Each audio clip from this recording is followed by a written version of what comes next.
और शुमाली जिले कुपवाड़ा के करालपुरा में एक खानदान के 5 अफराद की दम घुटने से मौत हो गई है। यह हादसा मंगल और बुध की दरमियानी रात में पेश आया है। इत्तलात के मुताबिक उत्तर प्रदेश के बिजनौर जिले के रहने वाले माजिद अंसारी और उनका खानदान किराए के एक मकान में रहते थे। आज सुबह वो घर में बेहोश पाए गए, जिसके बाद आसपास के लोगों ने फौरन डॉक्टर को बुलाया, लेकिन तब तक काफी देर हो चुकी थी। इस हादसे में माजिद और उसकी अहलिया के अलावा उसके 3 मासूम बच्चे भी हलाक हुए हैं।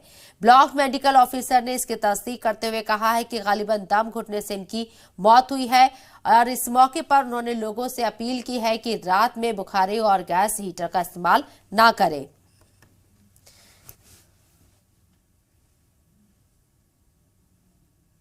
जो पहला बंदा अंदर घुस गया था तब भी गैस चल रही थी, mostly because of carbon monoxide poisoning. जो हम गैस जलाते हैं, हीटिंग गैस जलाते हैं रूमों में, क्योंकि वहाँ पे मैंने ये भी देखा छोटा रूम है बिल्कुल और वहाँ पे कोई वेंटिलेशन है नहीं, तो because of that I think mostly because of that they have expired. That is an unfortunate incident and I request everybody in Kashmir, हर एक को मैं हाथ बांध के रिक्वेस्ट करता हूँ कि जो हम गैसेस जलाते हैं, जो हम ये बुखारियों का यूज़ करते हैं, गैस बुखारियों का यूज़ करते हैं, मत कीजिए।